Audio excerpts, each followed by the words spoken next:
All right, so here we are on 2021, and predictions are one of the biggest things that I get the most questions about at the beginning of every year. I won't go into my wins and my losses, but of course, we are going to break down some of the best and I think most interesting predictions, and this will be by far the largest prediction show I've ever done. My name is Paul Barron, and this is the Barron Report. Okay.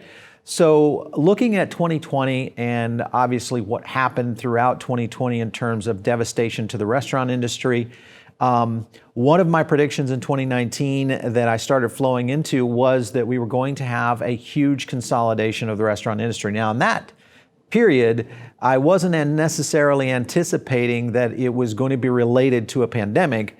I was looking at it more from a business standpoint that business in general, because of the mass amount of restaurants that we have, would start to see basically kind of a reduction in, not to the tune of 25 to 35%, which is what we're probably going to end up with in 2021 and 2022. And that's kind of where we are. So I won't go through my wins and losses, but I want to kind of break down some of the more obvious things that will be happening in 2021, and you guys, of course, all know these. Number one is contactless payment. That has been obviously a huge move, and it will continue. Sanitation technology, I think, is going to continue its move into the space. You know, it's interesting with sanitation technology. I'm kind of curious as to whether or not this will stick around. I just don't know. It's one of those things that I think if the product is right and it's a reasonable enough cost, and we continue to see consumer sentiment related around sanitation, then it could stay for 21 and 22. Curbside, I think, is going to be a thing that pretty much stays with the industry. These are kind of, as I said, the more obvious predictions. And then, of course, ghost kitchens and virtual brands will continue their expansion in 2021. And I believe 22 and 23 will be a breakout year for virtual brands. And then I still think plant-based is a good position for moving on to a very aggressive growth in 2021. The question here will be some of the changes that are occurring in our food supply chain. If you look at companies like Beyond Meat and what's happening there, they've had a fairly sharp decline in their stock price recently. In fact, it was one of the stocks that was selected as a sell before 2021 stock, and by some of the big analysts. And it's kind of interesting when you look at that company, which is really the champion of plant-based or alternative meats, which is essentially the lifestyle that I think plant-based is projecting. It'll be interesting how this moves forward and stays with the industry going forward. All right, so let's talk about my bigger moves. And these are the predictions of 2021, I think, that are going to be very interesting in how we move forward as the industry. Number one is smart food, engineered for health aspects. And what I mean by that is I think we're going to start seeing a lot more dietary elements implemented both at the restaurant level, but also at the home meal replacement level. And when I say smart food, where we start to see technology look at our own bodies and understand what we really need. And there's been some fad diets out there like blood type diets and things of that nature. But this, I believe, is going to look at your current health condition. And this is going to be a big one because I think as companies like Amazon get into the healthcare business, which is going to happen this year, we are going to see dietary implementations within the industry, and I think this is going to start passing its way throughout the restaurant industry and potentially be something that's very interesting on how restaurants will be preparing food for you, but more importantly, how home meal replacement, home meal kits, and mail order or even takeout food could be implemented into this new smart food approach. Let's go on to number two, and this is the direct-to-consumer shift. Now, when I say D2C, that's talking direct-to-consumer. I talk about that a lot here on this show. The thing that I think a lot of operators have realized this year, or I should say last year in 2020, is that they were pushed into an area that they had never even really considered, and that was a direct-to-consumer approach of providing either food, services, swag, gear, you name it, something that could help them generate a revenue stream. And I think we're going to continue to see this element of the restaurant industry really move aggressively on direct to consumer. So I think restaurants and concepts, and if you look at companies like whether it's KFC or McDonald's, they're going to start really aggressively going after the direct to consumer. And when I say direct to consumer, as I was talking about, is where you're getting something via mail. You're not having to go to the restaurant to essentially get whatever it was that you wanted, whether it's your product, maybe it's something else, maybe it's a whole menu kit, maybe it's a design around your healthcare situation we just talked about. But the direct to consumer is going to continue to explode, and I think that's going to be a very interesting component for 2021. Number 3 is the fall of point of sale. Now, when I say point of sale, I'm talking about the terminals. Point of sale has been in the industry really since the early 80s, all the way back to ECRs. I actually worked with many of the companies like Starbucks, McDonald's, Taco Bell, Panera Bread, many of those as they transitioned from ECR into full-blown point-of-sale systems when I was with Microsoft. And I saw that rise in how communications and technology was really advancing the restaurant industry. That, I think, is going to change, mainly because we've seen such a massive shift to digital. So when you have this massive amount of digital transactions occurring through either a mobile app, through a web or e-commerce system, or eventually, and I'll talk about that in a minute, is social for e-commerce, the need for physical point-of-sale systems, the terminals themselves, I think will slowly start to find their ways out of restaurants to where we essentially walk in, our mobile device is the point of sale, and that becomes the future of how POS is going to be done. Number 4 is loyalty and recommendation platforms. Listen, I think Yelp was probably a little early in what they were doing at a time in which people were providing recommendations and ratings, but now I think it's going to be the lifeblood. It used to be social media was the lifeblood of brand, and recommendations could still be word of mouth somewhat. And also, when you look at the rating system that many of these companies were using, in many cases, it may not necessarily apply to a restaurant that was a great service, but you have one star review because someone just got really upset of some reason. So I think what we're going to see is a new technology platform or series of technology platforms that move into more accurate loyalty and rating systems, and these will become the new currency of how you select restaurants when you do go out to eat, or when you're doing a takeout or delivery program as well. Let's go to number 5, and that is real estate retraction in urban areas. I've been talking about that here on this show, and I do think this is a big deal for the restaurant industry because I think we are seeing a landscape redistribution around the industry from a consumer standpoint, away from inner city and moving into more suburban areas, and also the defections or whatever you want to call them of people moving out of these states where we have highly concentrated and centralized populations, which is very different than what we thought was going to be happening 5 years ago when we thought urbanization would essentially take over the world. It may still, but I think we are many years and decades away of seeing that really take hold back into the future. And a lot of things are playing into that. Work from home, the decentralization of offices, which has obviously occurred because of COVID, and then also just the new style of work, because technology and the tools that we use on a day in, day out basis have just enabled us to do things that we could not do even 3 years ago on a very effective level. There was actually a research study that just came out on productivity. Productivity for the first time rose on work from home, which was something that surprised a lot of operations. Now, I do still think that when you look at the advancement levels inside companies, that geography and proximity still play into advancement. And that is just, I think, the scenario of how work is going to be done. And it's just one of those things that we're never going to get it past. And what I mean by that is, listen, if you're working from home, that's great. It's probably a good deal for you. It's probably a great deal for your family. but the likelihood of you getting advanced, say, over someone else who's at the corporate office is probably going to be less, because relationships really are the thing that drives advancement and promotions, and I just don't think that's going away. So I do believe we're going to see people that are really aggressive and ambitious to continue their efforts at basically getting into working at the corporate offices. So I still think we are going to see a very different move around real estate, and how this plays out in the food service industry is going to be interesting to watch. Let's go to number 6, and it kind of rolls into the work from home, which is going to drive the new direct-to-consumer economy. Obviously, Amazon's already proven this.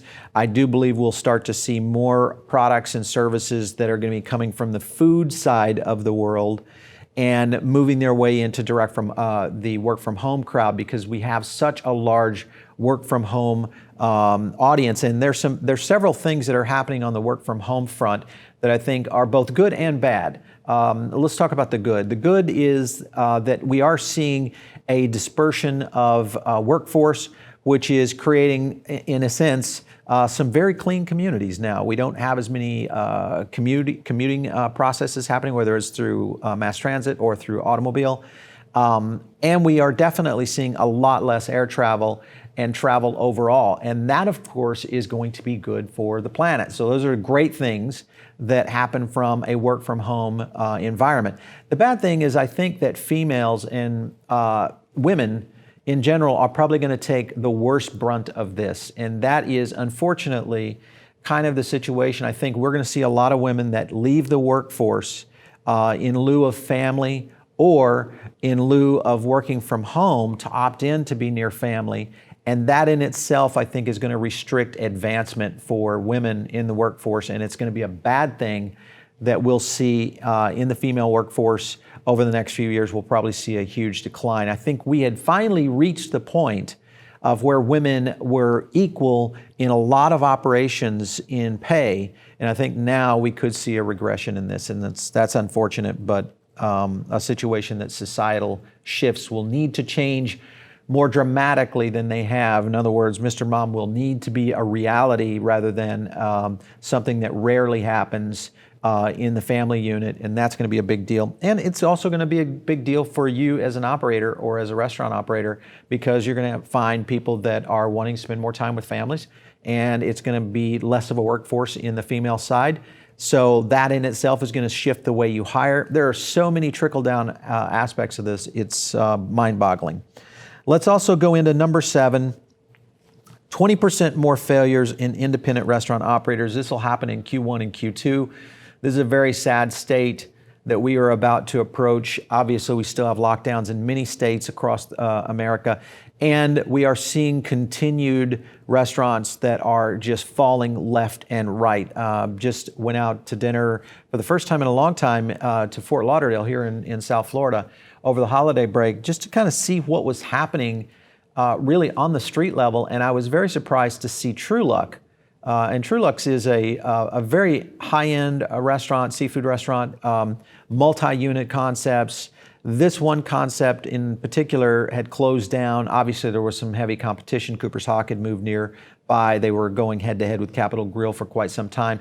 But for them to close in a major area that had great draw, even though tourism season is pretty much been impacted to the tune of about 70% here in South Florida, that alone kind of just reinforces the issue that we are facing with independents, and that is a continued closure of independent restaurants and high-volume independents like a True Luck's that we will continue to see hitting the industry. And I think, unfortunately, we are going to be in a position where in 2022, 23, and beyond, we could see a lot more chain growth and a lot less independent growth because of this. Now, it will take some time, but they will come back. It is going to be a process that we're going to be dealing with, but I fear the bigger impact is going to be on the chef community and then on all the support staff that typically support what happens in a independent restaurant. All right, so let's talk about the less travel, and this is number 8, less travel and leisure. Less travel and leisure also has a trickled over effect into the restaurant industry, especially in these cities where you had a lot of conferences and things of that nature. That is a huge, huge impact. If you just look at the city of Chicago alone and what they bring in terms of conventions and events at McCormick Center, and even our own industry, the National Restaurant Show, that in itself is going to be one to watch this year. They are set to go live in May. We'll see what the attendance looks like, but the attendance, if it's less than 50% of what we had seen in years past, this is a huge hit to the industry. And I'll talk about events coming down in a further prediction, but essentially travel and leisure will continue its decline. Let's go to number 9, and that's an infrastructure shift in food delivery. And this, I think, is a unique one. So we know that DoorDash and that Uber are both struggling, and we're going to continue to see what I believe is a shift to more personal pickup from takeout and delivery. And with that, I think we're going to be faced with some very interesting shifts of how delivery is done. Now, shifting, what I mean by that is there's enough of a technology stack availability out there in the industry, maybe for the first time. Technology meaning understanding how logistics work and how to be able to utilize geolocation and mapping to be able to get food to people who are at home. So I do think we're going to see a potential here of maybe municipalities jumping into this, and I mean cities, maybe even states getting into this.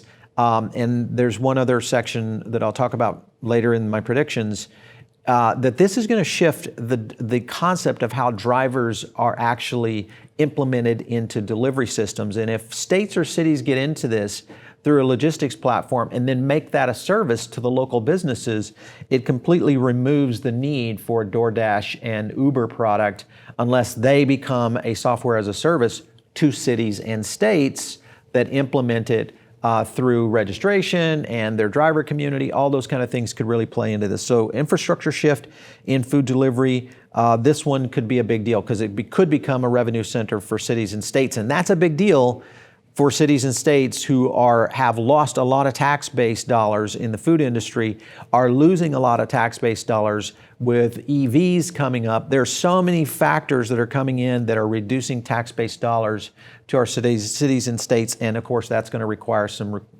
new innovation at those levels. Let's talk about number 10, and that is the COVID passport. So this is going to be interesting to see whether or not we see something like Health Pass and some of the other implementations with Clear and many others, and I think eventually maybe even state level, that much like you have Real ID going on in many states right now, I think we could be dealing with a potential passport of sort that could enable either one, that you have antibodies or you've had the vaccine, to be able to even go out and dine in a restaurant. That could happen in 2021 and definitely could happen in 2022. The question will be how fast we see the vaccinations really implement in our society and whether or not they work and hit. Sometimes every year a flu vaccination works really well, and then some flu vaccinations work not so well. So that's kind of what we're faced with here with a vaccination for the coronavirus, which, as you guys know, is essentially, a common cold is a coronavirus. So there's many things that are happening around this. Now, there's a lot of innovation that's happened at the vaccine level. There's a lot of innovation that's happened at our medical level of removing a lot of the regulations that have advanced this so quickly. So I think some of this could come back and end up in a passport level event. This is one that's a little scary to the industry, and I think a little scary overall when you look at it. I mean, some companies, I know one that was looking at whether or not you had the vaccine as to whether or not you could go to a mass event. That in itself, they backed that off a little bit and kind of readdress that situation. But I think that could be another deterrent for people taking an effort in going to these mass events, whether it's even at a restaurant or something like a conference. All right, so number 11 is China takes a hit. This is one that I think is a concern for growth. And many of the QSR chains here in the United States, whether it's Burger King, McDonald's, and some of the emerging ones, especially in the pizza categories, had really used China as one of the target growth centers for growing franchise sales. And I think what's going to happen now is we're going to see a lot less appetite for the Chinese markets from U.S. chains, which will reduce the strategy around China when it comes to implementing American franchise systems within China. Now, I may be wrong on this, but it is one of those things I just feel like there's going to be a lot of assessment in the board levels of many of these companies.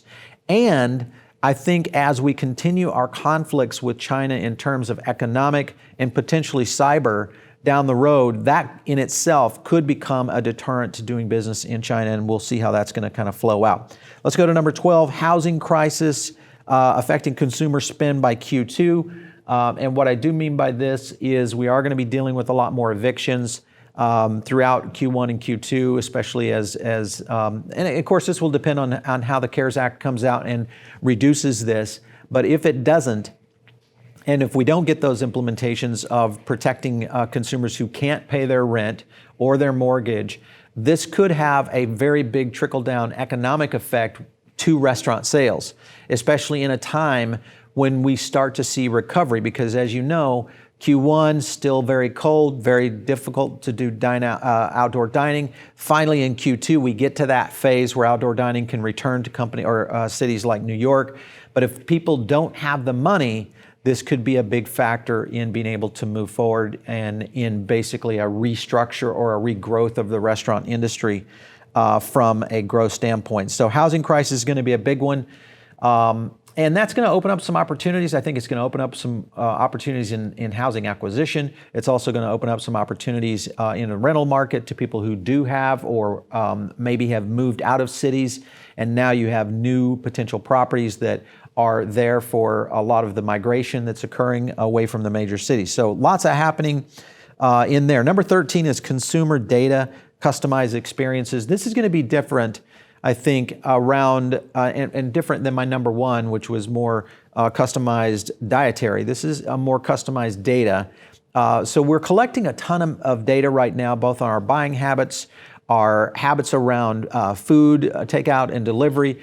All of that's transacted a lot more so than if I was going to the restaurant and paying cash for a meal.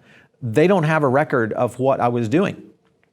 Now, all records are being stored when it comes to takeout and delivery. So, because you're obviously paying through an e-commerce platform, all of this is going to start rolling up, I think, into personalized data experiences that could open up into other aspects of retail.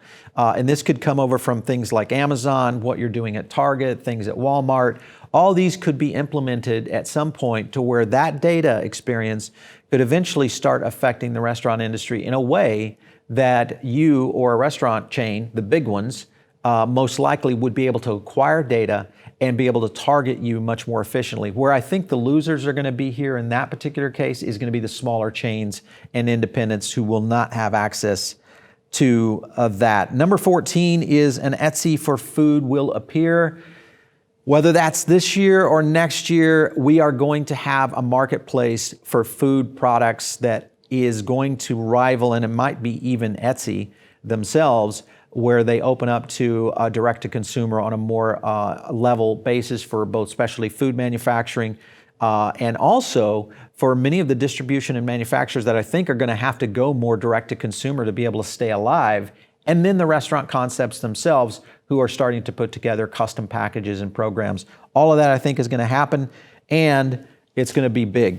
Number 15 is TikTok leads the social race in e-commerce. And this could happen around the social media aspect of how social media across all platforms will be able to implement e-commerce, meaning you can buy something or place your order or your last order for your Chipotle bowl, whether you're in Twitter, Facebook, a TikTok platform. All of that, I think, is coming down the pipe, and it's coming down the pipe very, very fast. Okay, so this is part one of my predictions. I want you to also tune into my part two video for this because we've got a ton more. And I think this is going to be a great year for operators that have really got their game on, but a bad year for operators who are on the fence right now in terms of operations, effectiveness, profitability, things of that nature. We'll talk a little bit more about that. Also, I want to represent to you a new category or area of the show that we're starting to do, and that is going to be office hours. And the way it works, it's pretty simple. I've been getting a lot of email, social media mentions, and it's great, but it's difficult for me to answer all those questions. So what I'm going to do is this, is if you are advanced enough to be able to record your own voice on your iPhone, on your computer, and just send it to me, and you can send that to producer@foodabletv.com, that'll get to me, and ask your question. We'll air it here on the Barron Report, and then I'll answer it on the podcast. So that's the way we're going to be doing it. I'll probably do one or two questions as they start to come in. But obviously won't be able to get to everybody if we get a bunch of these, but we'll try to do as many as we can. And hopefully really kind of, air a little bit more context around some of these questions that I've been getting on social media around where the restaurant industry is going. So that's a big one. Make sure, as I said, tune in here on Foodable Network for some of our great content. You, of course, can check out many of our shows. We've got Hospitality Hangout, the podcast. We also have the Takeout Delivery and Catering show with Sam and TJ, who have been doing a great job on their guest acquisition. I looked at their guest roster and lineup for 2021. It is going to be amazing, so you guys don't want to miss that one. Of course, you can just go to foodabletv.com. Hit the top bar where it says videos and podcasts, and you'll be able to get to all of our great content. We'll catch you next time right here on the Barron Report.